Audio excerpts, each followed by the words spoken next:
you know, the word emotion kind of distorts everything because, like, when you take the letter E and you equate that to the word feelings, you kind of mess up the motion of things. So remove the E and keep moving. That's what you do with it. Spitting that E to the IMP.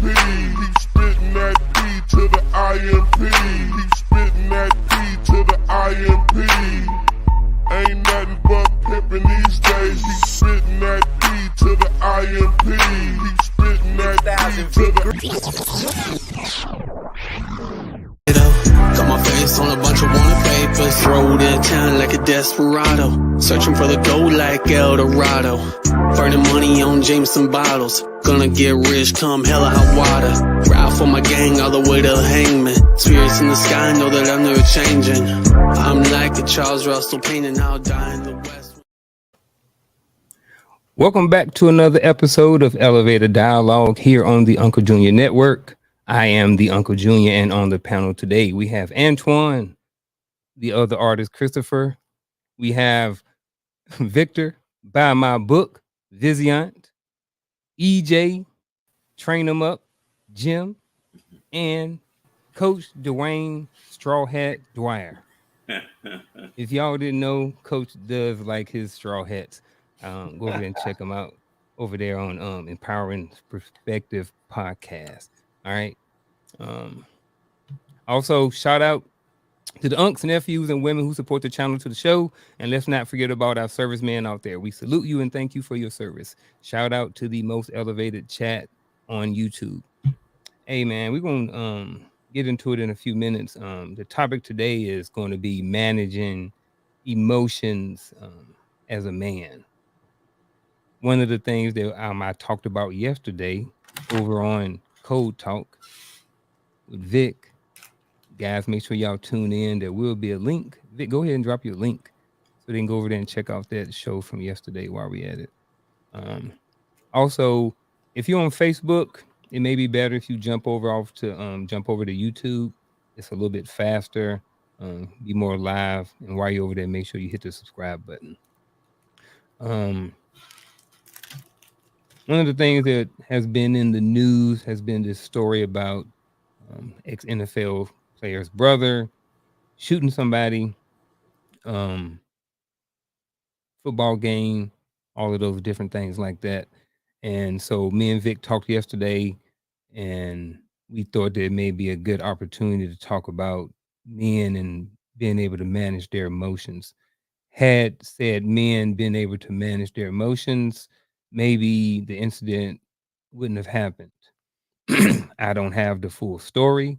I don't necessarily need the full story to know that men in general do need to know and understand how to manage their emotions. I was outside talking to my wife, and she was like, "What's the show about?" What did she say? Managing? No, she said emotional masculinity. And I was like, "Ooh, yeah, I like that." Even though that's not what the name of the show is about, I do think that is another word that maybe we can, phrase or code over here, whatever like that. What you think, Vic? You the grammar guy.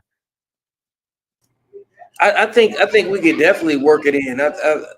I think as long as we, get the right context and we display it the right way and we push the narrative and we control the narrative on it, we can make anything, fit the dynamic of the philosophy that we're trying to communicate. It's all social engineering. We just have to be responsible about it. We're making a transition from recognizing that we've been on the receiving end for a very long time of social engineering, and us taking any type of coded accountability for it to push it in our direction. We have to transmute that energy. You know what I'm saying? So that's why I think about it. It works. I like it.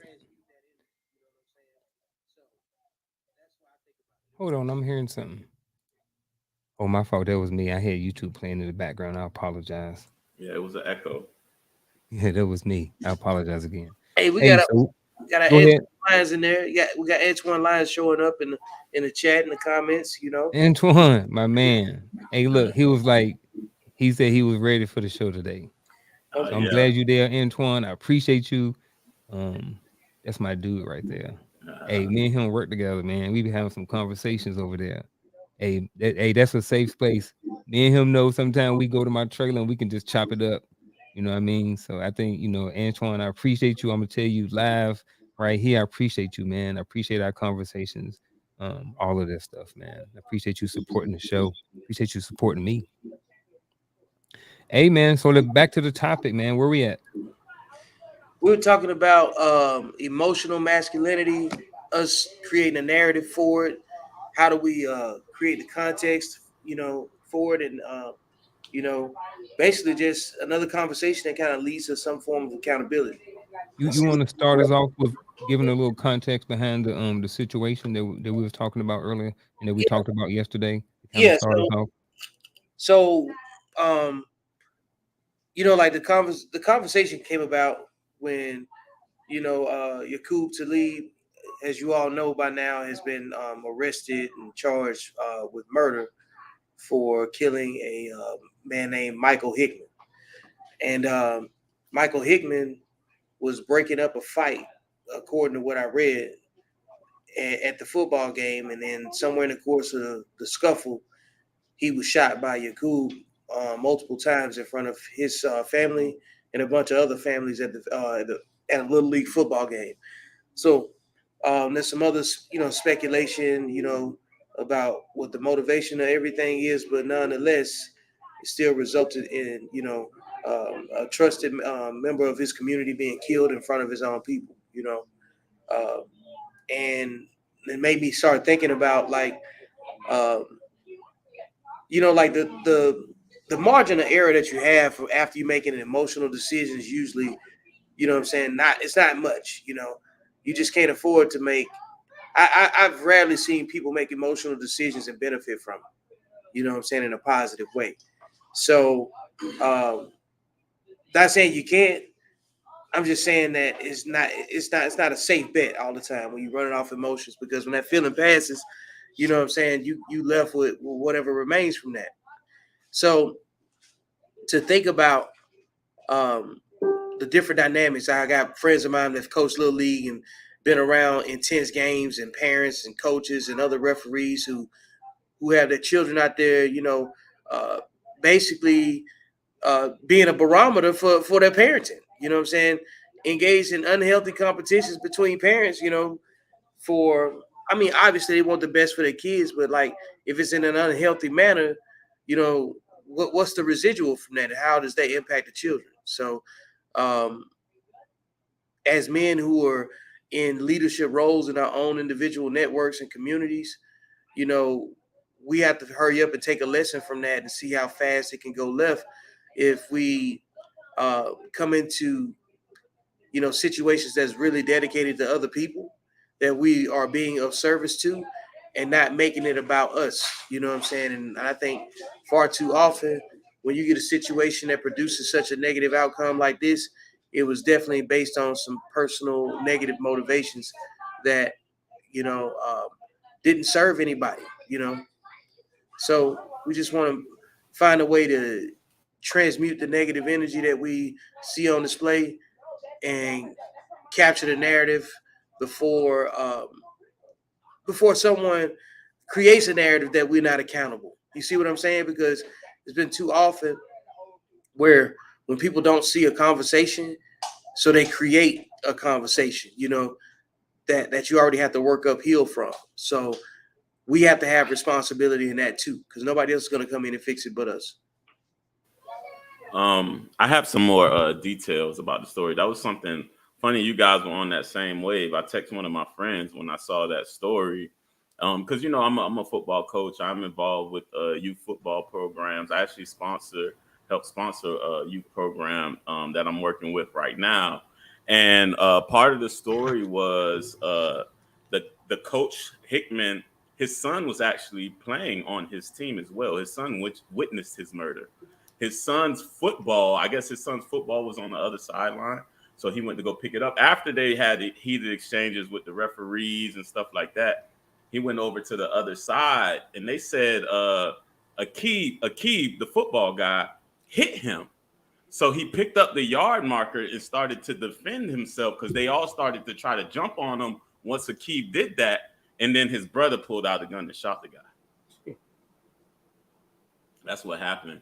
And just to piggyback off of what you're saying about like just creating that narrative or really understanding what you're there for.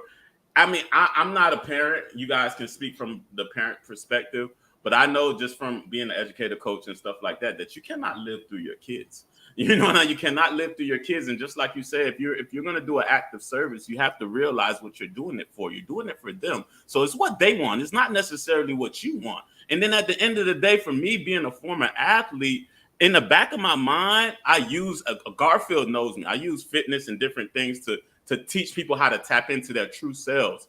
It's just a game. It's not real. So I don't understand why get your emotions tied up into a game. People get paid millions and billions of dollars just to play a game. At the end of the day, it's just a game. Somebody that's really good at a game does not lead a community. It's just a game. So just because somebody plays a game, we shouldn't use their word because they're a celebrity. We had that conversation as gold. They're not our king. They're not our leaders. They're just another person that know how to play a game. I can teach plenty of people how to run fast and jump high. That's it. That's all it is. EJ, you said something about you can't live through your kids. Where is that line? I mentioned this yesterday over on Cold Talk with Vic, because we talked about this, and it was like, I was on Facebook and I knew a guy, and he posted something about, people always saying something to him about you can't live through your kids. His rebuttal, pretty much, I'm paraphrasing, and if you're watching Tim, hope I don't mess it up, but his pretty much was that, hey, if you, he's like, things didn't go right with his life. He may not have done things right. So he's just on his son. So his son, can have those opportunities that he didn't have because he messed it up. You know what I mean? So where is that line drawn? And I know we're gonna get back to it, but I just wanna understand that. Now, I would say this: the parent has to be a parent. You're not gonna let the kid run across the street without, holding their hand or teaching them how to. You'll give them guidelines and rules and things to help them be safe, become safe. But they are their own human being. As you plant those positive seeds into their minds, you let them choose. So you can be like, okay, this is me. This is what I did. And here are your options. You give them the options. You give them rules and guidelines of life so they can navigate themselves through life. But they don't have to choose the same things that you choose. At all. Hey, at all, man. Like, other people's experiences, when they choose to share those, is designed for you to take from those stories and incorporate what makes sense. And, it has to be pragmatic. You know what I'm saying? Everybody's story isn't somebody else's script. It may just be a piece in it. It's an ingredient in somebody else's stew, So, like, you go learn a different technique somewhere. Like you said, you use fitness throughout your entire brand. You know what I'm saying? That's centric to you because you have to work on self in order to be, useful, and if you keep yourself in a state of disrepair, who are you useful to? So, when you think of it that way, you got a philosophy, there's some things that you would do to guard your access to that. You're not going to put yourself in a disadvantaged position, to take you away from the thing that you're driven to do, So if you go to a high testosterone filled competition and your optimal goal in life is to win this game, or else you're going to wind up having a catastrophic emotional outcome because you set your ceiling too low. Your bubble is too green and it's unrealistic. And that's ultimately what it comes down to when you have an emotional decision. When you really unpack it, it was poor expectation management. But why did he have a gun at a game? What was his purpose? What was his motive? Like, what was his thinking when he brought the gun out with him? Well, first, it happened in Texas. You can get a gun and some toothpaste, you know what I'm saying, on the same trip. Walmart, yeah, for real. Like, the corner store. Yeah, he wasn't the only one out there with a gun either. You know what I'm saying? Like, I promise you that. I guarantee you he wasn't the only one out there with a gun. So, but I understand the nature of the question you're asking. You know what I'm saying? And I think that's just more so in this situation is just knowing the environment, knowing, you know what I'm saying, that they obviously got some kind of need to have a weapon on them. You know what I'm saying? Because what else makes a person think, you know what I'm saying, the way that they think? And it's being relative to the environment, you know what I'm saying, and the upbringing and everything else. So, like, I think those questions right there easily fall into whatever stereotype somebody else wanted to capture and create a narrative off of, right? Which is why, like, the nature of this conversation is that we all have different slices of life that we come from, you know what I'm saying? And we all get into a point of understanding how to become more civilized, and things like this are going to happen along the way. Highest front flip challenge. Sorry. Oh, what's that? My stupid thing comes on. I didn't even know. Been trying to click it off forever. Anyways, I don't want to go out and come back in. Oh, Yeah. So another external point on that, right? Now we got the situation that did happen, right, with the weapon. Now, what if he was in a position to defend the children? You know what I'm saying? To stop something negative from happening to children, because that's been a big thing, right? Then we'd have a completely different situation, and that's the finite, you know what I'm saying, line in terms of, you know, making an accountable decision, and that is not what he chose to do, you know. But that's the thing. We have every resource at our disposal to protect or destroy, and it's up to us to be accountable about doing that and setting conditions for an environment, you know what I'm saying, where that type of energy isn't what you attract. Yeah, so again, for me, anytime human life is lost, it's a very disheartening and disappointing situation.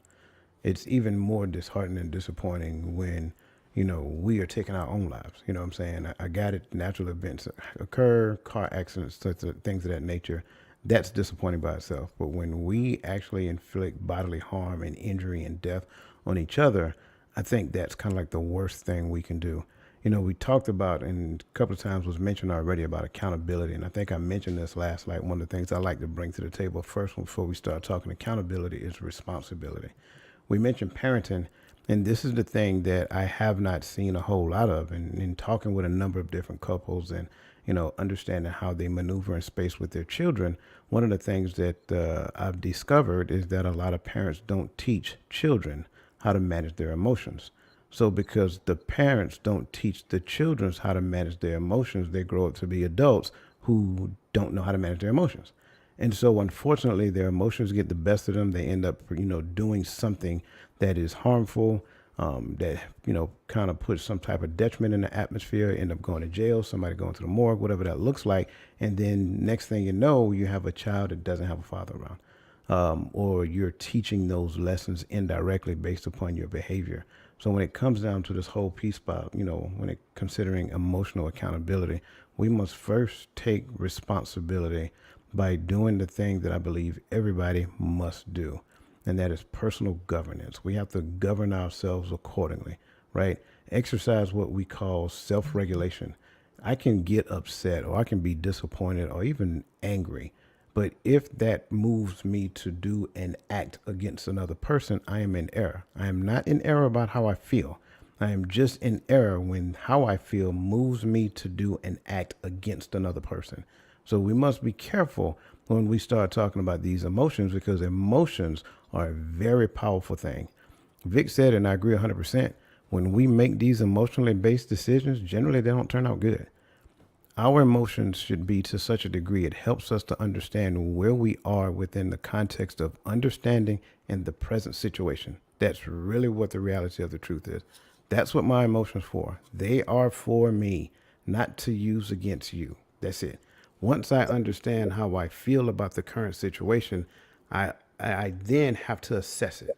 So once I do my assessment and analyze it, then I determine, do I need to have a talk with you, or do I need to have a talk with me? I got to talk with somebody. Yeah. So if go ahead. I'm sorry. I was about to say, I think emotions are really just boundaries that you like like if you think of emotions or boundaries, like you've been pushed so far till you feel differently. You see what I'm saying? And instead of thinking about, okay, they pushed you this far and now you have to react to being pushed that far, you have to think about it like, what's the trophy for winning? You know what I'm saying? What's the trophy for being right if I push back? Or do I just say the boundary's telling me that this is as far as I can go in this particular box with this person? This is the boundary that I have with this person that puts me in this space, you know? Because everybody don't put you in a space, you know? Some people, like 50 said the other day, he tried not to hang around people that put him in a space where he got to be defensive. You see what I'm saying? So, like, you got to operate off the energy that's around you, right? So, and that's profound when you think about what you do and how you do it and the people that you're trying to impact in a positive way, right? So it's important to not be around people that put you where you got to be in survival mode or potentially got your back on the wall, and then the first reaction you give them is something that they didn't expect because they didn't know what type of space that you were in. Because if you're not reading the room, you can tell. If you read the room, you can tell who's hostile and who's not. You know, you got opportunity to pay attention to what's happening around you and decide if you feel okay or not. And you don't have to compromise your personal peace and your personal security to make other people feel, you know what I'm saying, have the same level of security while being around you. You know what I'm saying? Because if you come off as being unsafe, you put other people in a defensive space too. And then they trying to read your body language, and then they're misinterpreting that because you're misinterpreting your boundaries at that moment in time. So when you start to feel, you know what I'm saying, differently, just adhere to the feeling that's the boundary, you know what I'm saying? Like, I'm gonna fall back until I figure out what words I need to understand what I'm feeling. Because sometimes we don't have the words, and that's when the emotions come out. How old are we talking? I'm not familiar with this story. How old are we talking? How old are these kids? Oh, At the game, yeah, the one that did the shooting and all that. they were adults, but it was a kids' football game. So they were grown adults raised already? Yes. Wow. That's sad. That's unfortunate. Whew. What do y'all think? Why do you think it's important for men to be able to manage their emotions? Well, Go ahead, Chris. just based off of the conversation, it's important for men to manage their emotions because not managing your emotions can get somebody killed. That's as bottom line as I can put it. If it just based off of this story, a man was acting on how he felt instead of thinking it through, and a life is lost. Controlling your emotions can save your life because and again, I'm gonna be mostly a fly on the wall on this conversation because this is something that I wasn't taught coming up. So I actually want to hear what y'all have to say about this too, and maybe I can take what y'all say about this and put it into my life and maybe show other men who were in the same position that I was in that there's another way. But I mean, if we're gonna base level it, let's just base level it. Emotions gets people killed. So it's important for you to manage your emotions before you go and do something stupid. And for the most part, as men, when we dive into that place, it's mostly destructive. We're not looking to try to build anything if we're in that emotional state. We're trying to tear something or someone down. And that could really hurt either you or the person that you're tearing down. Actually, I think it hurts both parties because the person gets torn down and the person who did the tearing down has to think, damn, if I would have just sat and I thought about this, I wouldn't even be sitting here right now. You understand what I'm saying? So I guess that's just my take on it. But it begins at home, right? Because, I mean, everything begins at home. Who's teaching you those emotions? Who's putting you in check when you get out of emotion? You have to be taught that, right? You can't, I mean, everything starts at home. And how men raise their boys and how women raise boys Those are two different emotions. Yes, they are, and I'm a product of it. From what you see and from what you hear, what you see, and how you act upon it, right? So if you don't have the right teachings at home to put you in check with those emotions and to snap and your head goes back and goes, oh, okay, you don't know, right? So you grow with it and you grow with what you see. So then when you go to the person to ask them about that emotion that you're not sure of, they're the same ones you saw it from. They're going to tell you how to react based on how they react, right? You're a product of your environment, whether you like it or not. You take babies don't speak, but they're sponges. They're emotional. They grab it from the air, right? So if you're a product of your environment and that's how you see to react to things, it's like, why have a gun? Why were you raised with a gun? Like, sure. It's not that they were raised with a gun. It's having a gun is cool now. Yeah, but sure, Texas, I don't know out there. I know you guys are open carry and all that stuff, right? We're open carry in Ohio. But okay, and even in Ohio. But I'm just saying, just because you can have one doesn't mean you should. I'm just saying, you should still be. I could want a gun. I love guns, but unfortunately, my father was against it. So I ain't bringing that in this house. That's how I was raised, right? But I'll have one to protect ourselves. Now, if you're raised with as a kid and you don't know, and you're getting it from your emotional stability from a playground or from the nearest gangbanger or whatever, or a good movie that holds the gun sideways, eventually you're gonna want to know how it feels to fire that gun. If nobody took you to the range and showed you how to shoot it, eventually you're gonna want to know, right? And it could have been a trigger reaction. It could have been, now's a good time. I could say self-defense that he heard in a movie or some shit, or he saw in a movie. So you don't know. So it's who's raising these people to be emotionally that way, and it all begins at home, because you don't get it from just Tom, Dick, and Harry. You actually are in the product of the environment of it. I'll tell you. I think it starts. It's genetics. But I was about to say, I'll tell you who's raising the majority of these boys that don't know how to control their emotions. It's the single mothers in our community that are raising these boys to be extra emotional. I'm not saying all of them, but I'm saying a good majority of them really don't have a stable male figure at home to tell them they sit their asses down somewhere when they about to do something stupid. And like I said, it's not me attacking a specific group. It's me looking at the numbers and speaking as a product of it. I think I have the green light to talk about this shit all day because I'm what you were raising when you don't have a man in the house. Yeah. And the boy has to either find it from the streets or go to YouTube and find it, or go, go other places aside from home. That's who is doing this. Most of these boys ain't never been snatched up by an OG that actually means something to them and told them to sit their ass down somewhere because they doing too much. You understand what I'm saying? Is it fair to say? And like I said, that's not a knock. It's not an attack. It's me speaking as a product of this shit. So I know. Okay, so is it fair to say that if you're a father of a child and you're not in the home full time, you're not a full-time parent, right? Even if you get him half and half, you're still not a full-time parent, right?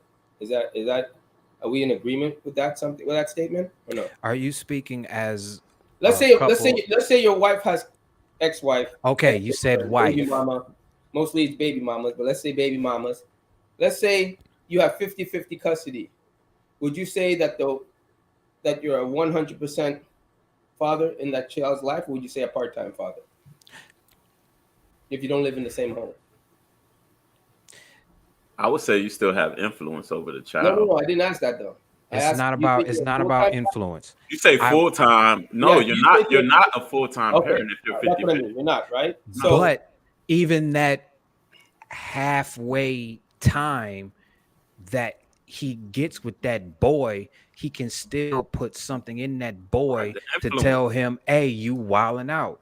Okay, and you spoke about and like I said, I'm speaking as a product of this who didn't have this. Right. And I'm also speaking as a man who's spoken with men who are married and have been in this situation, the shared parenting thing. Their influence is still there. Okay. That boy's mom can still say, I'm about to call your dad if you don't quit fucking up. And that boy is straighten up. Yeah, but you think about this. If you have a dog and the dog does something wrong, you can't correct it later. You have to correct it right then and there, right? If the dog does something wrong, the dog will not learn if you correct it later. That's right. I get what you're saying. Okay. So if you know your father, if you know the blow is happening now, if your father has to correct it later, it's not as intense, right? Because it has time to mellow out, right? It depends on there's the still behavior. an influence. Consequences are consequences. Right. No matter when the scenario that you're talking about is the same thing as your mom getting called from the school saying that she going right. It can wait. The consequence can wait when dad. There can be a consequence, but the point is he's there in some type of capacity. So you understand what I'm saying? So yes, so it would be right to say that if he's there to correct it at the time or within a timely manner, then it can be effective to correct it. Correct? That's assuming. I like timely manner. Go ahead. I was about to say that's assuming that the father was raised the right way too. There's a lot of things right. But for the sake of we're gonna put this in a utopian setting. We're gonna make this utopian. Yeah, all things are true. So like we can have utopia. You know what I'm saying? So, right. So wait. Just to get the point across. The parents didn't work out. You got a divorce. You both have 50-50 custody. I'm asking you if the kid doesn't get corrected right then and there, and there's a few days that pass, it's not as intense and not as effective. Correct?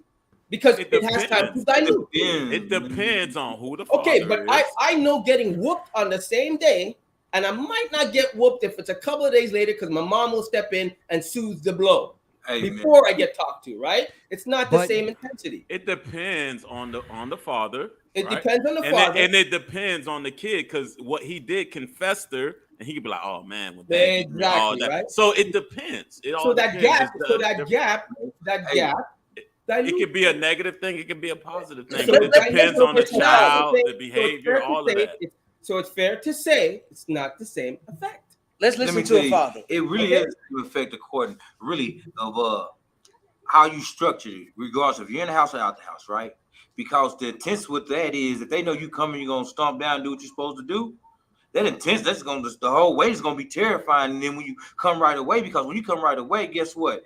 A few more days go by, they'll get right back to it anyway. You feel me? So that intense wait, like I don't never know when he's coming. You feel me? If you don't never know when this man coming, I might have to wait 2 weeks, but 2 weeks you're gonna be good. You feel me? Because you don't know when I'm coming. But then when I come, it's gonna stump down even more because hey, he showed up. So all I'm saying is sometimes that fast way, it's just give him a faster way to start messing up again.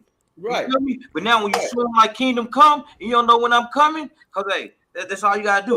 So it's more effective to say he would be more effective in the home, knowing I think this is one of those situations where it's many ways to skin a cat. So if you're not, it's not a wrong way, it's not a right way, a medium way. It depends on your style of parenting. It depends on the child too. It depends on the child. Like you can parent a child up to where you can set up the structure you want, but you cannot predict the response or the outcome. You know what I'm saying? Kids do better with a 2-parent household. That's a fact. I mean, we know that's a fact. Okay. That's the argument. So coming from that perspective, if you know you're in the same home and you know the teachings come that night, or you know they come within the time your father comes home, you have more of a mindset and a feared mindset of what the consequences are going to be for your actions. Right? Because he's coming home. Not coming later. Not I'm going to call it. No, he's coming home. So I'm just saying from that perspective, it all depends on the product, your environment, and how you're raised emotional with your dad there. That's all I'm saying. That's all I'm saying. I'm not saying that a dad can't be effective from 2 miles away. I was flipped. Okay. A part-time dad is not as effective as a full-time dad. All right. For me, it was opposite. For me, it was opposite. I was raised with a single dad, so I understand what you're saying because I didn't have that much room for error. Like if I got in trouble, it was instant. But whenever my dad felt like it, just like what you said, he might wait a little bit, but it was all on him. I was with my dad full time, so I didn't have that much room for error. So I understand what you're saying. Right. So I don't know this kid's circumstances, the one that did the shooting. Yeah, why did he shoot that was boy? raised like an idiot, right? To make a reaction like that, you're an idiot. You haven't been trained. You haven't been spoken Right. to. You have no discipline. You're obviously wild to pull out a gun. But and shoot listen somebody. here. Listen here, and then you have to think of this new wave of a lot of these, even people our age. You'll be surprised they have a gang-like mentality, right? Right. So if the guy came over, right? Listen, no, it is. You Hold on, you man. just But have to I'm be so real with sick. it. I'm so sick. I know, of but these that's old just, thugs. but that's just educated what it mentality. is. Let's just I'm call it so what it sick is. of these The old rough thugs. around it, Educated we mentality. know what That's it's me. like. I remember seeing it when I was a kid. It happened all the time. One guy hit and the whole crew just jumped on the guy like a swarm of bees. Like, whoa. But that was the similar situation. And like I told you guys, what happened was they said his kid ball rolled over to the other sideline, so he went to go get the ball, and Aquib swung on him.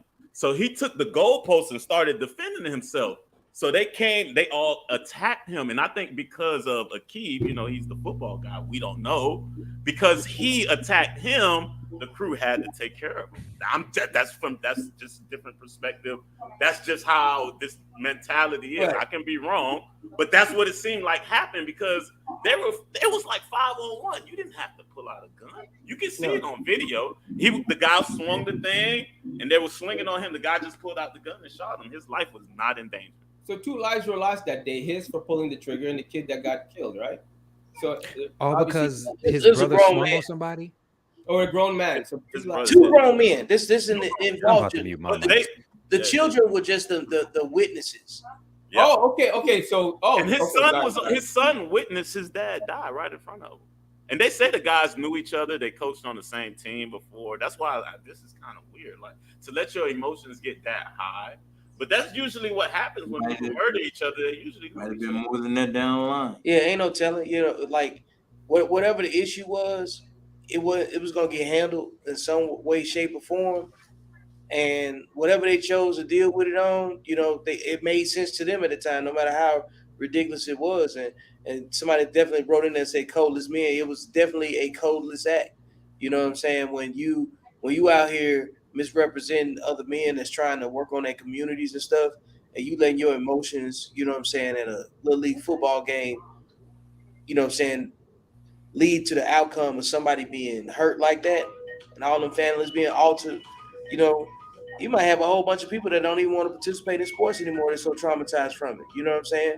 Because this is this was kind of one of those situations where you kind of understood and knew that if it was gonna happen, it was gonna happen like this. Like we knew it had a chance to go down that way, just simply because it's high testosterone, it's competitive, it's got a lot of big visibility now. These little league sports teams got big money behind them now. You know what I'm saying? It's a whole new culture, and so much so we got guys that, like, I got friends that used to coach Little League that don't coach anymore because of the parents, the climate, the atmosphere on the sidelines and stuff.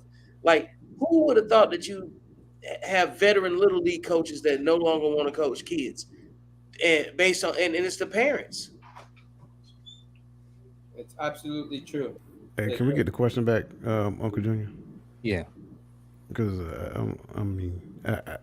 everybody making valid. Everybody has made some valid points, and I don't disagree with anything that I heard. But I think the key here is that when we consider why is it important, first and foremost, it is important for a number of different reasons. When we get to the point of learning how to manage our emotions, then we can have better relationships with our children, with our parents, with our spouse, with our siblings, with our wolf pack, like across the board. And not just that.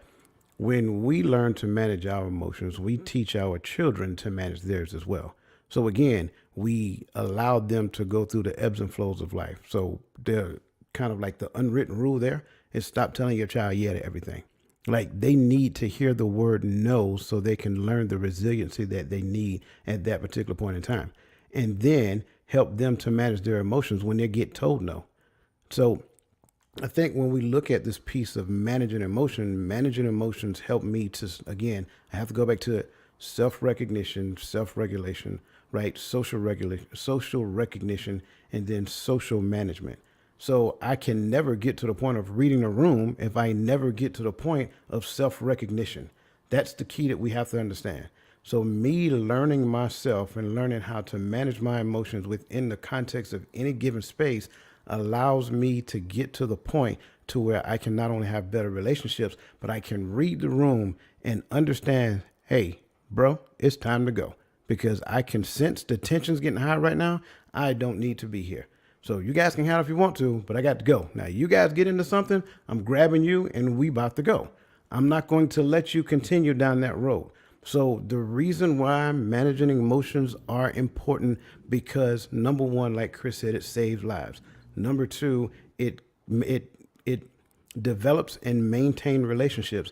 And number three, it teaches your children how to behave. Stop acting from a point of heightened emotions. Here's another thing.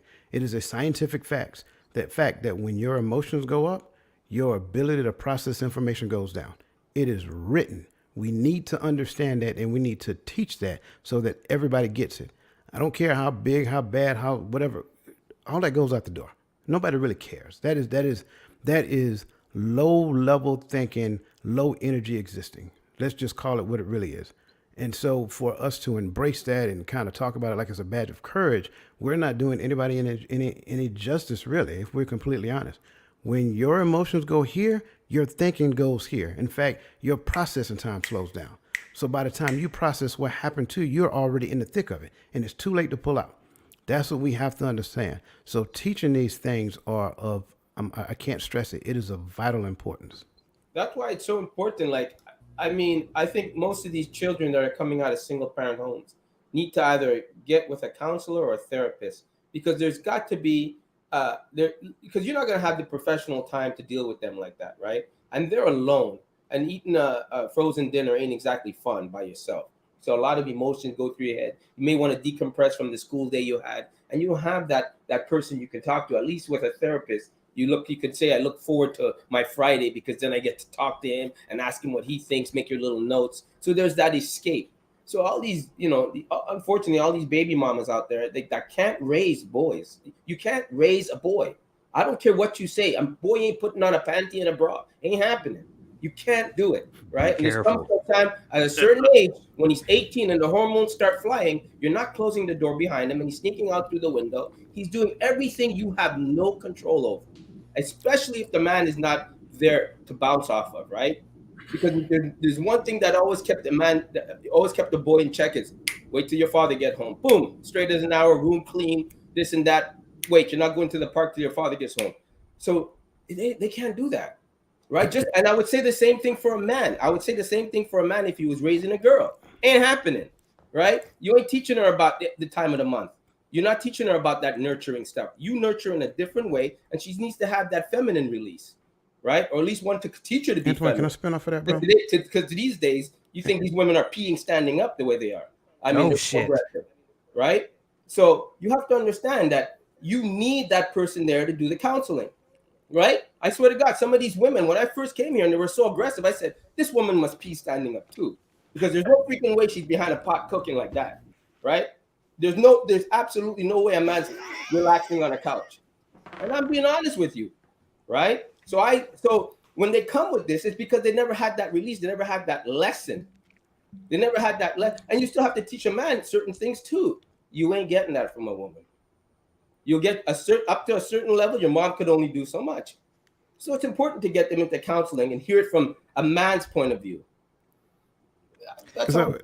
So can I just touch a portion of that? I don't want to touch I'm it all. about to mute my mic. I just want to touch a portion of it, just a small piece.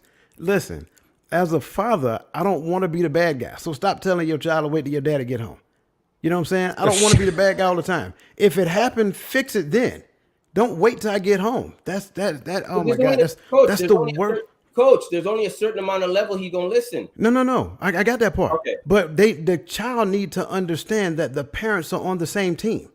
When we do it the other way, the child don't believe that. The child believes that mama, she's not gonna do anything to me. It's daddy I gotta fear. And when we create that mentality in the child, we're not doing them any justice. So you fix it. then you tell me when I get home, and I'm going to go behind you and reinforce what you fixed. And that's the angle I'm coming from. Yeah, no, yeah. Like your mother would only say so much, right? Your mother would only could do so much and say, do some. You know what? I can't handle this boy anymore. You know what? The lashing's coming when he gets home. Right. And I'm not saying that against you. I'm not saying that against you. I've heard that on so many different occasions. Where your angle is. I'm just saying, if it's so, I don't know why it's so hard to admit when your child needs help. It's not a fault on the parent. You just can't do it yourself. You can't, right? You got probably two jobs paying the bills, you know. Hence why some women are more manly than others, because they're in that position, right? I'm going to disagree. They're in that position to do both roles. Now, that's when I believe it's hard. And that's why I'm going to disagree. Right. That's why I believe it's hard for them to turn off their masculinity and turn it on, because that's a switch that when a man comes in and he's ready to take the lead and do all that stuff, you know, he's not, you know what I mean? He's like looking at you going like, yeah, I'm not. So a child needs that counseling, that release. And unfortunately, you could be the greatest mother in the world, and they probably are, but you ain't raising a man. You ain't teaching him how to hold his dick and piss. You ain't doing it. Oh shit. No, you're not doing it. You're not teaching him, you know, the birds and the bees. Not happening. It's not gonna happen. And he's not gonna come to you the way he would come to dad. You know what I mean? That's just the way it is. And I would say that's the same thing on the man's side. A man cannot raise a daughter alone. He needs that extra tenderness, maybe from his own mother, her grandmother, some sort of structure for this child that's going to give them the best opportunity in life. I'm going to say this as a product of a single mother home. We just now got to the point where it was okay to even talk about this, because saying this as a product of a single mom home kind of puts a black eye on the single mother.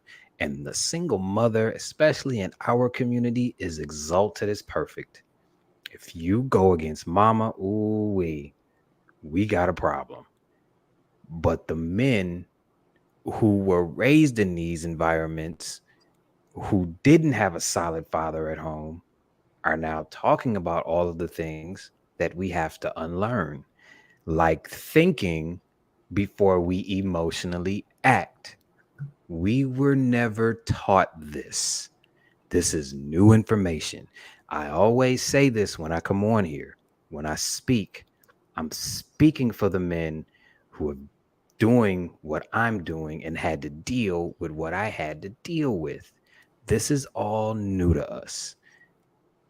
It's just now become cool. It's just now become you ain't no punk. It's just now become, all right, you about to get your head together so that way you can move on with your life and make productive, positive, logical, I'm using my brain type of decisions instead of getting pissed off at every little thing. You understand what I'm saying? All things are true. Antoine, I completely get your point. I get everybody's point on here.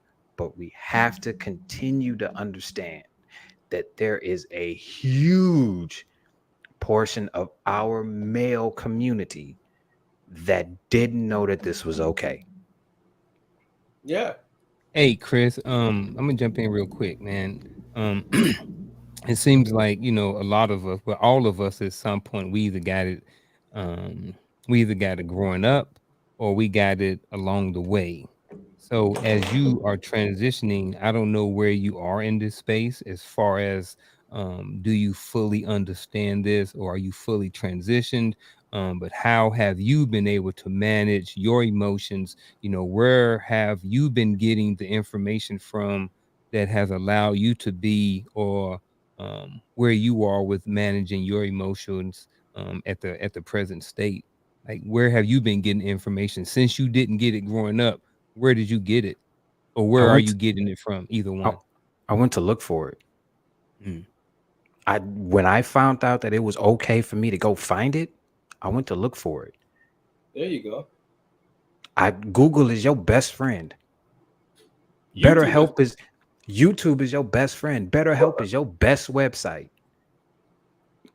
Go find you somebody that you can talk to and that actually looks like you and understands your plight. maybe you might be able to work some shit out and get over all of this anger you feeling, or you might be able to figure out how to process your emotions since nobody ever taught you. Have you ever tried to quit smoking? Have you ever tried to quit smoking? Have you ever tried to quit drinking? It's the same thing. It's changing from one habit to another habit because you've been doing this one thing for the majority of your life. You understand what I'm saying? And this is all you know. And then somebody comes along and shakes your whole foundation and lets you know, hey, this is cool. This got you to where you are, but this will get you here. And this is where you want to be. And you can't take this there. Everything is equivalent exchange. Like I said, if you want to get something, you got to give something up. Yeah, but you have to, these kids today have to be willing to admit that they don't have all the answers. And that's the second part of what I was about to say. That's the second part of what I was about to say. Men are ego driven, women are emotionally driven. That is the second part of what I was going to say. Right? So as a child, you have to, I don't know, only over here, I hear all this shit. You can't cry, you can't express emotion. Antoine. You're a beta. Put all that shit aside, right? That's immature thinking. I get what you're saying. That's lack of education.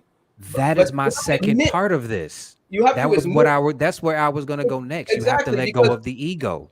Exactly. The ego is the first thing that you have to let go of because you do not have all the answers. Exactly. You have to be, in order to get solid help, you have to be willing to admit you need help. Some of these women that's the hardest thing in the world for us to do in our community, because admitting that we need help for some dumbass reason, according to mainstream media, means we suckers and we punks and we can't hold our own. It just got okay for us to say, hey, I need this and I need this from another man because this woman can't give it to me. And it's not because she doesn't necessarily have the quote unquote, well, I'm going to say that she just does not have the ability to do it. And it's not an attack on her. It's just simple. You can't, the only thing you can teach me is how I'm supposed to treat a woman. You can't teach me how I'm supposed to move in this community, in this sense, walking in this body. You can't, because you don't know. And it's not a knock, and it's not a bad thing. It's not an attack on the women. It's facts. It's biology. If you want to baseline it, it's nature.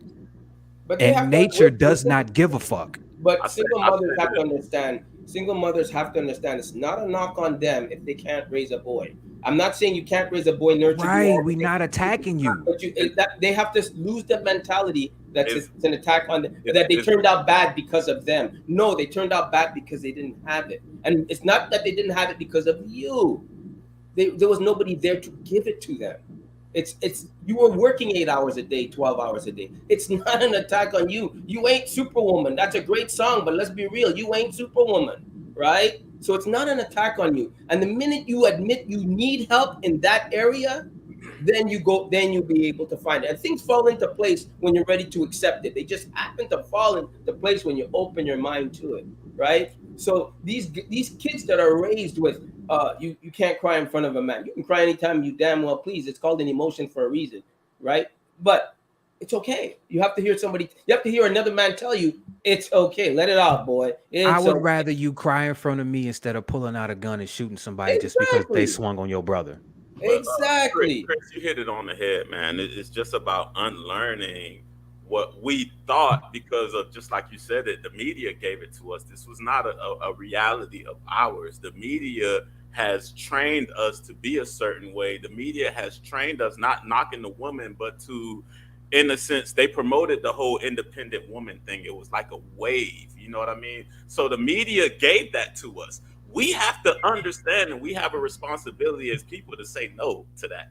Right. And go to what reality is. And reality is, just like you said, a two-parent home is a good thing, but that might not always be reality. But having a man in a household, it holds a lot of weight, especially for a young male and young females. You know what I mean? So we have to as a society, understand what's really good for us and what's not good for us. And having well, you can say positive male figure, if that's the word that you want to use, matters. It matters big It really time. does. You know what I mean? And that whole thing, the question is, why is it important for men to manage their emotions? Because the kids are watching. And it should be Good men, enough. it should be important for men to be taught how to manage their emotions as well. That's a lesson. You know, I learned a lot being taught how to manage my emotions. I used to fly off the handle. You know, you used to do martial arts, and next thing you know, you want to try a Bruce Lee move on somebody's head, but it's not the right thing to do, right? Nope, you can't wait not me. It's not the right thing to do, but you still want that fight in the playground to see if it works, right? Because you just saw Enter the Dragon last night, and you're like, shit, got me them fans. You know, and kids are influential. Remember Michael Jackson, and you went out and bought the jacket thinking you were him the next day. It's all part of it. It's all part of it, right? So that's all I'm saying. And it's no fault to anybody. But Well, at the end of the day, at the end of the day, what can men learn from this situation? What can men learn from it? If you don't Think have with your head, there's not one right side of the story. That's what it is. It takes both sides to fix it.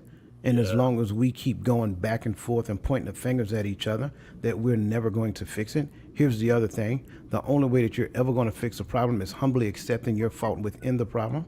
That's how you fix problems. Let go of the ego. So at the end of the day, if somebody is telling me that I did something wrong as a man that offended them, not as a man in my behavior, I got to make sure I say that. Not that you told me I am not being a man. You're not qualified to have that discussion. However, you can tell me what I did to offend you. That's the thing I will listen to. Then I can tell you what you did to offend me. Then we can have healthy dialogue as long as we humble ourselves to go along with it. Once we do that, then we can jointly move together in the direction of rightness so that we can make it better for our children. I've also learned that blind loyalty will get you killed too. Facts. Go with it. Blind loyalty will either get you locked up for life or killed. That's what's going on. That's the wave of, I guess, a lot of kids that don't have that father figure who look for it in gangs and other things like that. And that's that false hope. Somebody's going to give it to them, whether it's positive or negative. Somebody's going to give them that guidance. Listen, most gangs are just untapped potential. They don't know any better. That's all it is. All right? A gang is you looking for something you don't have at home. You're searching for that friend that you don't have. You may be an introvert looking to be that extrovert. Looking to get along and all that crap. You have some kids who kind of grow up in it because they're part of it too. So they're kind of like stuck and immersed in that environment. And sometimes I don't blame those kids that look for that quick money because you tired of starving. Right? I'm serious. You're hungry, man. You're like, God damn, I got to do something to bring in some income here. My mom's hurting and I'm hurting. So if we take it from that angle, those kids that have fathers who grow up in gangs and where they were never taught, just like what Vic was talking about, how to manage their emotions, and they pass it down to their kids, how can they ever learn how to manage their emotions if they're stuck in their environment full of people that showing them these behaviors? This is the way you live. This is how you survive in this society. Is dog eat dog. You get them, or these the ops. They live down the street. Blah blah blah blah blah. How do guys like that learn how to manage their emotions? Same way Chris did. Go out and look for it. Whoa, coach. Wait, coach. Let's start here. You have to realize you need it. Then go look for it. Facts. Then when you go look for it, you implement those steps. You have to let go of the ego. The ego gets people killed. Blind loyalty gets people killed. Emotional reactions, when a logical mind may be a little better, can get you killed.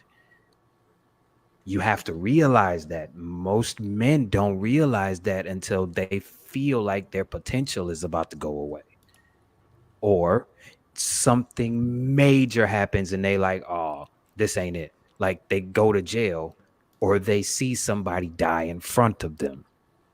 There's some type of traumatic experience that has to trigger that. Mine was when I had cancer. I thought life was gonna end. And so I'm like, all right, God gave me another chance. The divine creator gave me another chance. I gotta move differently, because if I don't, I could literally lose my life.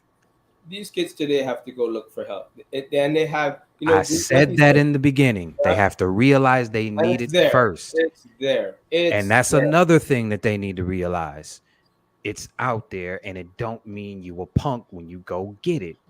Nope. It means you're smart enough to realize that what you're doing ain't it.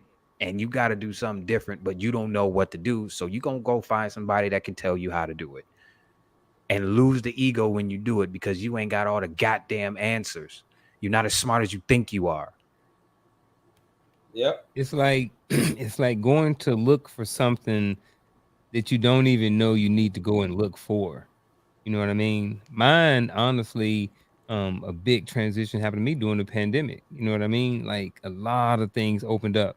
Whereas a lot of people, if you look at social media, everybody's depressed and all of these negative things that came out of it. I was totally opposite. The pandemic was probably one of the best things that could have happened to me in my entire life. It forced me to sit down. It forced me to relax. It forced me to take time to do all of these different things. I was able to open up my mind. I had more time to do things. Not even I had more time. Yeah, it forced me to have more time to do certain things. Start listening to podcasts, all these different things, and next thing you know, the information started coming in, and then some more information. Then it was on the FYP. Then I start sending it over here. Then I start sending it over there. And I was like, man, this stuff started making sense. It's like, not even, it was just like somebody was like, hey, I've been looking at something from this way my entire life, and they just like pick me up, turn me around, and say, hey, now look at it from this way. And it was mind blowing. You know what I mean? And that's where mine happened, Chris. So, and I'm 46 years old. So I was in my early 40s when my transition happened. So it's not like this is like I've been walking in this space for 20 years or something. Mine has been a long time coming. You know what I mean? I was married previously for 19 years. You know what I'm saying? And it was a lot, good, bad, or indifferent. You know what I mean? And when you get married at 20, you married for 19 years, when you go into the military at such an early age, those things play a huge role, because the only thing I was focused on was going to work, being in the Army, and my family. That was it. I didn't focus on building myself up and doing this, even though I was around great leaders all the time. It wasn't until I was probably past 10 years where I started even listening to anything. And then information and conversation like this, man, I ain't hear none of this stuff. I wasn't like Vic, but grew up, you know what I mean, and whoever, and had the dad who taught him all of these different things. I had a great dad. At the same time, he can only teach me the information that he had, and that's no disrespect to him. And it keeps going up the chain. You know what I mean? We're only passing down information that we know. Here's where we have an advantage right here on the panel. Any of us who have kids at some point in time, either now or in the future, we have a space where those children can go to, kids, young men can go to and get the information. You know what I mean? Whether it's now or 5 or 10 years from now. So, yeah, I'm new in this space too, Chris. I'm about 3 or 4 years in as myself. But I love it. It's a whole lot better on this side. You know what I mean? And it's not that you need to use it in a negative way. It's just more information that you adding to other information that you had previously. And now you're just using all of this information to make better decisions. And one of those decisions, or some of that information that I've gotten, is how to be better at managing my emotions. I don't need to say something every time someone says something. I don't need to fly off the handle. I don't need to go from 0 to 100. I have to learn how to manage my emotions, because, like you said, people get killed, people get shot, all kind of things happen. There's a time and place to always be able to manage your emotions. And I don't know why I went on that soapbox, but you know what? It was worth it. You're the educator. You work with kids all the time too. So Right. it's not a soapbox, it's reality. Yeah. I like what you said though. Like the shift of perspective, and I'm just gonna throw back the situation that we started, and having a shift of perspective of instead of having violence on your mind, if the Talib brothers just had true love on their mind, like we're gonna come out there, we're gonna have fun with the kids and blah blah blah. It don't matter what type of call. We coach. I coached before. I've been on the sideline. I played games where referees had bad calls. Man, and then it's just a game. I knew that as a kid. I knew that as an athlete. Like it's not that serious. You know what I mean? So if he had love on his mind, you know what I mean? It would have been a totally different situation. And that's just like you guys is just seeing life from a different perspective. That's all that's happening. We've been taught to embrace this violence. We've been taught to embrace having guns. I mean, to each his own, but guns kill people. I know it takes the trigger, but at the same time, you afraid of your neighbor? What type of environment are we creating for ourselves? We've embraced that. Everything that you see on television, that like these movies and everything else, people have embraced that into real life. And that's the problem with it within the culture. We have to realize that we have to shift our perspective, and we can't have tunnel vision and realize like this is how we live. No, we can turn around and look the other way and live life a different type of way. And that's that having that shift of perspective and having true love on your heart. You'll look at your neighbor and understand that they have a family too, right? And they have a kid to feed too. So you're not gonna pull out your gun and kill them because you have love on your mind. But if you have violence on your mind and kill, dog eat dog world, it's time to shift that perspective because it is another way of living. I saw somebody post something the other day on social media that kind of goes into what you just said, EJ. You come out there with love on your mind, you got a different, perspective on things. Somebody made a post and it says something to the effect of, I was raised in love, so I see the hate in a lot of other people's commentary. I'm paraphrasing it, like a lot of people are quick to talk about the things that they don't like, disagree with. They will give you quick to tell you all their problems and never had no solution. You know what I'm saying? Never have anything that somebody can jump on a good wave bandwagon.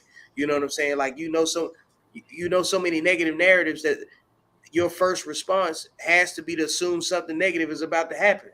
And that's not a natural thing for a human being that's designed to be doing.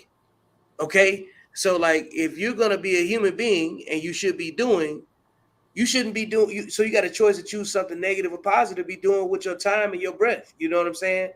So if at any point that you recognize that you are from a creator, your job should be, if you believe that you're born of a creator, manufactured by a creator, or however you feel, don't you have a duty to create opportunities for other people just like the opportunity was created for you?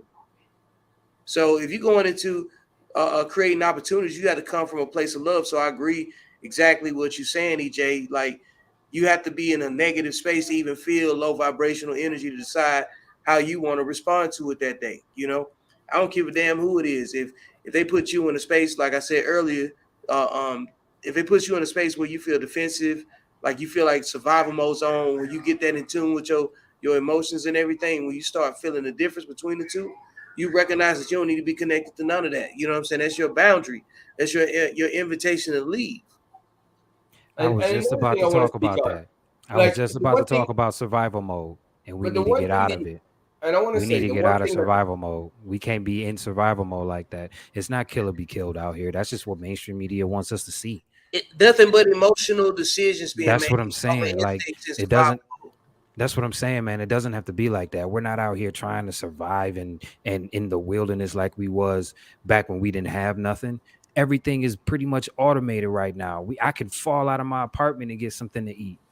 Life is cool. Life is easy unless you put your own obstacles in front of yourself to make it hard. That's why the statistics shouldn't be the way they are. That's what I'm trying to say. One thing the pandemic taught me, and I swear, and picking off what Garfield said, and EJ and Vic and Chris, is it taught me this important message. It taught me how alone I am. My mom used to say it before, son, you alone? I said, Mom, I'm drawing, I'm busy. I didn't know how alone I was till the pandemic hit. Not lonely, alone. Those are two different things. And then if I wasn't raised emotionally to accept that, I actually had to call my mother so I could admit it to her. I said, Mom, you know what? You are right. I'm alone. So I had to admit it. And then I said, okay, you know what I mean? I got to structure things differently moving forward, because this taught me that lesson. But learning how to be able to learn how to be emotional and express it, and it's okay to express it, I would never have done that had I not been taught how to do it, right? That was a very important message from me. So piggybacking off what EJ says, I had to admit that to myself. I had to call that person to tell them they were admit to them they were 100% right. And then I had to make the change. But if I wasn't emotionally able to do that and taught that it's okay to do that, I wouldn't have done that. So that goes back to my point. So for a change to happen, you must humble yourself so that you got to release the be ego. Honest with yourself. Yep. Here's the other part. We talked about love on this panel, right? And I agree 100%. Talk about what? So, love. And I'm so glad you guys brought that to the discussion, because here's the thing that we like to say a lot. You know, we must do all things in love. And I agree with that 100%. But here's the other side of recognition, is that most of us don't really know what that means, because the love that we believe that we have is really a manipulative type of existence where we force someone else to do something for us. One of the biggest things that I'm hearing right now, especially when it comes down to this situation, and again, it is a very sad situation, but if I go to a sporting event where my child is actually a participant in a sporting event, it's all about my child. It's not about me. And the issue becomes, for me to get into an altercation with someone else, at that point in time, I made my child's time on the field the second most important reason I'm there. But I made me the most important reason. That's the only way I can get into it with somebody else. If my child is the primary focus, you can say whatever it is you want to say. I may respond, I may not. Give me a second, don't watch my child, because this is why I'm here. If we keep, our priorities in perspective, that would tell us what we need to do next. And man, and it's sad too, just like what you said, Coach, because you know, at that stage, these men as coaches are the leaders of the community. So, like I said, you know, I answered the question, why is it important for us to, you know, keep our emotions in check? Because the kids are watching. So now, what type of response will you get from his team, Talib's team? And now what type of response will you get from the son and then his teammates, you know, losing their coach like that? You know, so it's sad, but it's very important for us, just like you guys said, to realize, first off, we have a problem. Do the guys even know they have a problem? And because we live in this society, in this system, because of you can be an athlete or you can be a rapper or you can do many things to earn a lot of money, you know what I mean, and gain a lot of power and a lot of yes men around you. So how will you ever realize you have a problem? Those are two brothers. So meaning they come from the same household. And I want to kind of touch on something as well. If you find yourself in that situation and you are emotionally intelligent enough to move out of that situation, be man enough to have that conversation with your son, right? Tell your son, ask him, did they see the situation? If they didn't, explain the situation to him, and then tell them how we are to respond responsibly in a situation of that nature. That is teaching them how to control and manage their emotions. But the issue is that some of us, like somebody mentioned earlier, we got the super ego is existing at this particular time and space because I ain't no punk, right? And so we do not handle ourselves appropriately, and we don't have that hard conversation with our child so that they can understand how they are to behave and move in space. So maybe walking away from an altercation like that, you know, what that label of being a punk, that guy's actually making the right decision not to escalate things. Yeah, it's not being scared, it's being smart. Some people should try it. Hey, man, you can only have what you can afford. You know what I'm saying? Hey, if you come out here with negative energy as your currency, that's what you can afford. Some negative outcomes. You know what I'm saying? Like, emotions become currency at some point. That's what you get known for. If you want to, like, if somebody say Samuel L. Jackson, you're going to start laughing because you already heard motherfucker 17 times. You know what I'm saying? You know what his currency is. Like, you say any particular actor that's got like a calling sign, you know, basically a call sign on style or whatever, that's their currency. You know what I'm saying? So what do you want your currency to be? because as a man, the minute that you get out of bounds and you start acting, you know what I'm saying, uber emotional, we know what settings to deal with you in. You know what I'm saying? We instantly draw that's the boundary. That's you telling us you crazy and you like being over there crazy by yourself. You like being a victim. There's so many things that we automatically understand. You know what I'm saying? That's why, like, hey, you run around here with your mama's last name. You know what I'm saying? Hey, man. Hey. You know, so, but I told you about that the last time we talked. Yeah, I know, but it's real. Like it comes down to it. Y'all done coach kids, man. Y'all know, y'all know who at these games. So, but we talking about everybody be at the games. Yeah, exactly. Everybody's at the games. So whoever hits, you know what I'm saying, whoever feels attacked by this fact, that's up to you. That's your boundary, fam. That's your invitation to go get some therapy. It ain't got nothing to do with me. You know what I'm saying? So when you realize these different metrics, you know how to read a room very quickly. You know how far a conversation is gonna go. You know who you're gonna talk to 2 minutes too long. You know why you gotta why you think men ask who all is over there before we pull up at any single thing. That. Hey man, like, we assess the environment. Who over there? Who all over there? You who know, all over there? Yeah. Because we assessing the environment. Because look, if the wrong person there, I ain't going. Wrong person there, you I'm already chilling. know. I'm at the crib. Yep. Right. Like when I really don't want to go in the first place. Yeah, that's really, like somebody saying, "Hey, we having a potluck." I'm like, I'm not going. Yeah, because if you tell me Karen brought macaroni, that's in my invitation to stay home, fam. You know what I'm saying? Because it had raisins in it. Like raisins and cat hair. Raisins, cat hair, and the macaroni. Hey, all things are true. Antoine, you put raisins in your macaroni and cheese? Raisins? Yeah, in your macaroni. No, you don't put raisins in macaroni and cheese. You put it in Quaker Oats and oatmeal. I don't even know why that was funny. Hey, I know why it was funny. Because he passed y'all little test. Yep. Why would flying you guys? Who put raisins in colors, Who put flying raisins colors. Hey, Chris laughed. Chris laughed was even like, God damn it, he got it. Right. It's like, damn. Now I don't have anything to hold over his head. You ain't got nothing to hold on to. Hey, that was an example of a quiet, unhealthy competition. See, and what was the trope? Everybody else won because you kept your mouth closed. You see what I'm saying? Hey, look, man, we got about 13 minutes in the show. So far, appreciate everybody being here. If you haven't already subscribed or hit the like button, go ahead and do so. I appreciate that. Show some love to the channel. Also, I dropped the links of everybody in here's YouTube channel. So if you got an extra second sometime tonight, go over there, jump on their YouTube channels. Everybody on here has their own YouTube channel. So go over there and check it out. You might find something that you like. And while you're over there, make sure you hit the subscribe button and like and hit the notification on all of their channels as well. All right. So we about to close up, but before we do, we want to do the final thoughts. So as y'all go through, man, take your time and just anything that you have to say as far as men managing our emotions or anything like that. I think who wants to, okay, go you ahead. got Antoine. Hey, I threw the order in the private chat. Oh, did you? I didn't even know that. Sir. You first. Oh, I just want to say that. Okay. First of all, it's okay to express your emotions. Nobody heard that. It's okay to have. Oh, me first or no? Yeah, you first.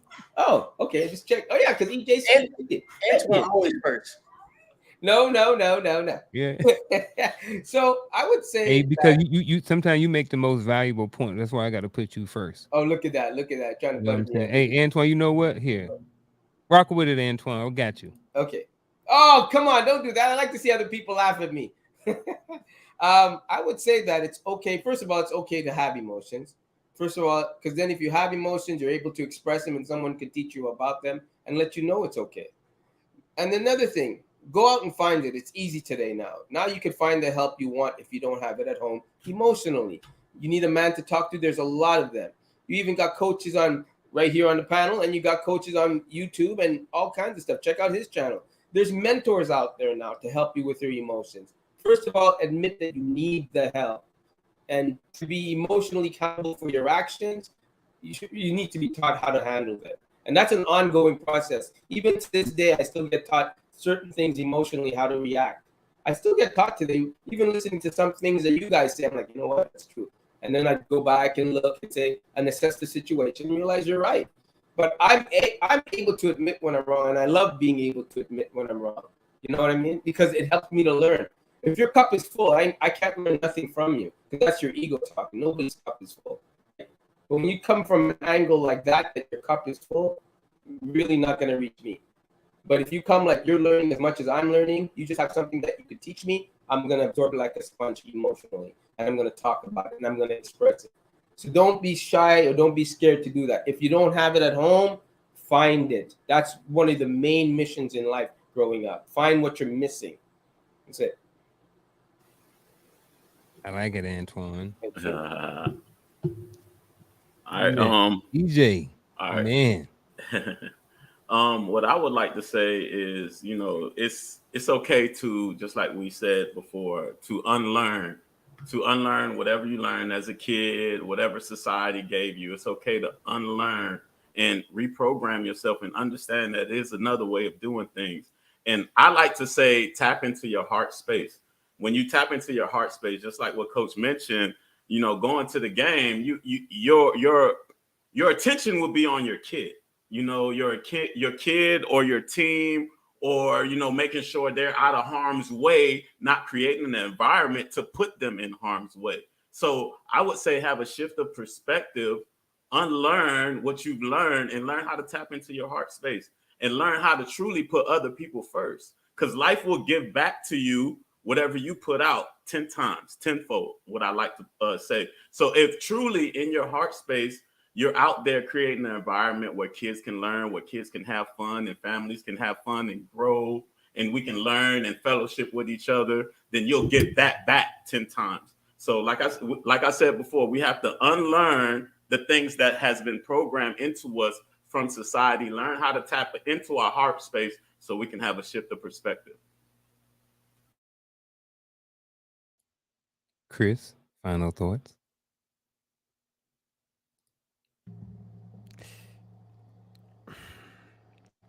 I guess my final thought would be similar to everyone else's. It's okay to think before you do something stupid. Your ego can get you killed. Blind loyalty can get you killed. Not processing your emotions the correct way in a positive manner can get you killed, or it can get you put in a situation where you had to take somebody else's life. EJ talked about the heart space. I'm going to talk about tapping into your mind space. We have to get better at using our minds. We got to think before we act, instead of acting and then wishing we did something different. It doesn't make you a punk. It doesn't make you sensitive. It doesn't make you soft. It doesn't make you any of the negative things that mainstream media will have you think it does, to ask for guidance on how to do it, especially if you don't know how. It's okay. It doesn't make you any of those things. In fact, it makes you a whole lot smarter than the people calling you those names, because you know how to process that and you know where that's coming from. Just think, man. Just think. And if you can't think for yourself, or you don't know how to map out your thoughts, go get somebody that knows how to help you. That's it.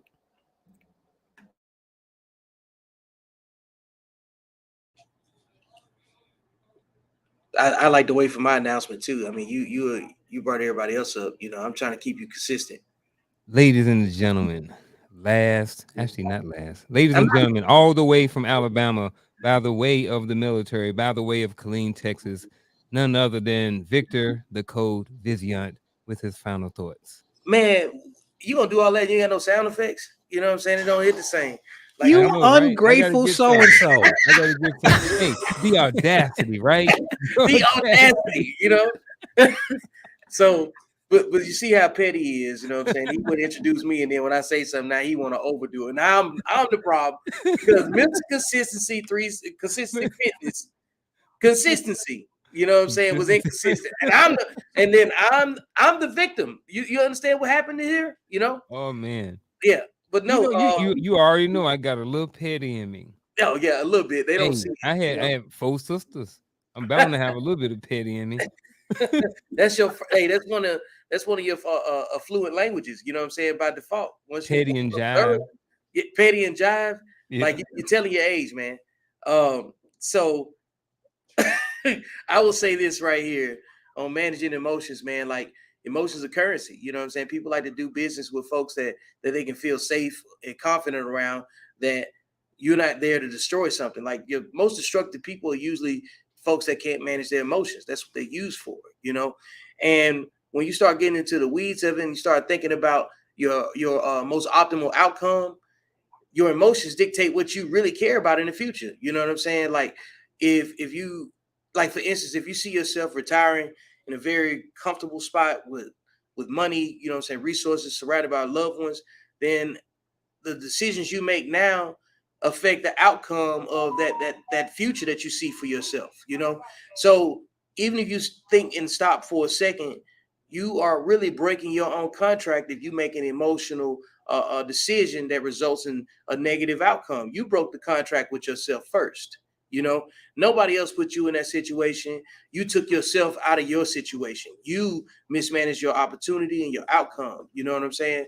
So the reality is that managing your emotions is vital to staying on task and on code with your plan, your desire for happiness, and the way you want to engineer the comfort in your life, man. So you can't have anything without control of your emotions, and that's just the bottom line.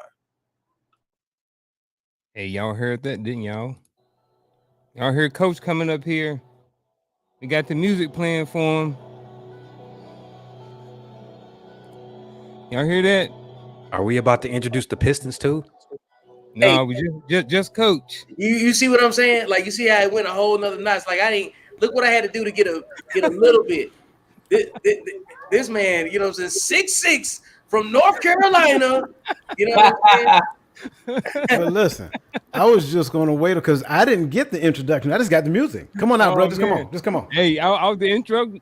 And I ain't got no smoke. Where's the smoke? Man, you know what I'm saying? I don't know. You gonna do all that?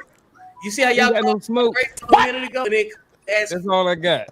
And everything is. He just turned the music on and said, "Oh my God, man! You know I just want to be. Hey, I want to be a little extra petty. I just want to put a little extra on top of what Vic is doing. But then nobody believed it. They believed how extra I was being. You know what I'm saying? What I actually was doing, I was trying to think about in my head. I had to say something about Georgia football and the reigning, the current NCAA football champs, but I didn't want to get jumped on by Vic, so I digress. Just get a couple. I treat Dallas fans like, you know what I'm saying. You know, y'all got some mental issues, so I just let you say whatever you want to say, man. We do. Yeah, because y'all see the thing is y'all been dwelling in hate, and you know what I'm saying. Y'all ain't been in your heart space, so everything you got to talk about is negative. And you know what I'm saying. They win one game. They win one game, and they go into the big dance. That's all it takes. Like a Dallas Cowboy fan can never say, "I wish you well." I wish you. I tell you this. Look, you can find out my prediction if you go back to the Code Talk over on Vic's channel, and you will see my prediction for who's gonna win the Super Bowl this year. Was Dallas? You want to know? You gotta go to the Code Talk and check out yesterday's episode. There you go. Cowboys fans always say Cowboys. Always. Hey, every year. But at the end of the day, here you go, Coach, with your final thoughts. Hey, listen, man. These brothers laid out some amazing information. I'm not even gonna touch it. I'm not gonna touch anything they said. But you know what? I'm gonna give away some free chicken tonight. So I am going to talk about, because Vic mentioned the word engineering. So I'm going to talk about some simple things that you can do to become aware of your emotions and start the practice to change now. So first and foremost, I want you to make a commitment to yourself to observe your behavior for 1 week straight. And trust me, it's going to be hard. Make a commitment. And what you need to do is at the end of every day, write down every situation that took place that day that triggered you, right? Again, you must write it down, because if you do not write it down, you're going to forget about it. Then you're going to try to do it all at the end of the week, and it's going to elude you. And trust me, you're not going to be able to do an accurate assessment on self. So again, write down every situation that triggered you. Number 2, you want to ask yourself the honest question: why did this situation trigger you? Now, here's the deal. This is no time to play the blame game. This is not about who's right or who's wrong. Even if it's in a situation when you're right, still ask yourself the question: why did it trigger you? And you must be honest with self. Listen, if you lie to yourself, you're going to lie to somebody else as well. So you might as well be honest with yourself, because nobody's there to determine whether it's right or wrong but you. So ask yourself the hard question: why did it trigger you? Remember, this is not time to play the blame game, and this is not time to assess who's right or who's wrong. We are trying to, number 1, become aware of our emotions and then make the necessary steps to change that.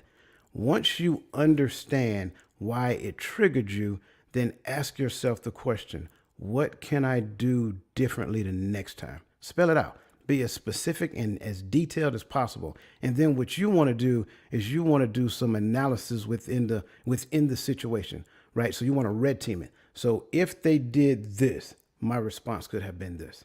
If they responded this way, then I could have responded that way. Well, what if they tried to do this? Then if they did that, then I would have responded this way. And make sure that the analysis that you develop moves you in the direction of the behavior that you want to display. Next, practice, practice, practice. You red team the whole thing.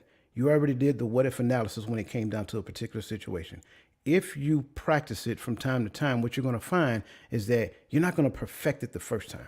Here's the deal. I keep saying it, and I'm going to keep saying it again.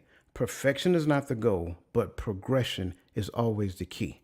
So as long as you can look at your behavior the next week or the week following that or whatever, and see that you're behaving differently in space, you have now come up with a concept on how you can, number 1, assess your emotions and then plot the course to changing it. It's a real simple plan, and anybody can do it, but you have to make the decision to do it. And there you have it, ladies and gentlemen. I'm glad I ain't got to go after that. After all of y'all. I'm like, man. So you know what? I'll be like, man, I ain't doing my final thoughts tonight. I'm like, I can't go after all these jokers. Hey, that's why you came on Code Talk, and we talked about it yesterday, man. Yep. So we can have this level of a well-rounded conversation, man. Mm-hmm. Absolutely. It's too easy to turn a topic we all can learn from into an individual soapbox, and just keep identifying problems. We got enough experience where we can offer, some sort of tangible conversations that hopefully point people into solutions, Yeah. And we not arguing. That's the thing. We not arguing about it. We just talking. Yeah. EJ. We just talking. And, hey, look, man. Hey, look, before we go, first I want to thank everybody who tunes in every week. There's a couple of people out there who tune in every single week. They've watched every show. So a personal shout out to you. You already know who you are. Everybody who watches on Facebook, who watches on YouTube, I thank you. I appreciate it. We thank you. We appreciate it. Vic shows up every week. You know what I mean? We ride. We've been doing this since back in November. You know what I mean? I appreciate you, man. Chris, appreciate everything. Every time you come on, you add so much value to the show. Appreciate it, man. You may think that I don't know where out. Let me back up. I don't know where you think you are, but I personally think you're probably a lot farther along than what you think, just based off of some of the conversations that you have, and sometimes how well spoken and how thought out your points are. EJ, always bringing the energy to the show. Usually when EJ's on, I will usually be a little bit more active in the private chat, just for anybody who's watching. EJ always smiling. He'll say something, and sometimes I'm backstage doing things, and I may not necessarily be paying attention to the conversation all the time. That's just part of it. And then I'll see something, and then EJ a smile, and then all of a sudden I kind of go back to refocus on it. Probably was something Antoine said. You know what I'm saying? So you know what I mean. It's always something Antoine said. Man, the antagonist. I'm not gonna lie. It's usually Antoine. It's usually the antagonist. That's wrong. Yo, I like that name, Chris. I like that name, Antoine the Antagonist. Antoine the Antagonist. All about Antoine the Antagonist, right? I stand by everything I say, though. He added a fourth A. You know what I'm saying? Like all of the words that describe Antoine begin with the letter A too. Yeah. Hey, look, I can think of another one too. It's about 7 letters, 2 words. No. Hey, all things are true. Antoine too, man. Hey, look, I look forward to the show every week because I know you're gonna be on here. I know you're gonna be coming in here. You're gonna say anything you want to say because you already know at the end of the day, Coach gonna come in and save you. That's right, Coach. Your Lord and Savior. You know, There Coach you always go. gonna throw you a life raft. So you can come out here and you can just lollygag in life like a woman because you already know Coach got you. Yeah, he coming here being sassy as hell. Yeah, and then I'm picking Antoine. And last but not least, a Coach too. Hey man, thank you, man. You always add so much value to the show. All of the things, everybody, man, like for real, man. Ever since you've been on here, man, you've added so much value to the show.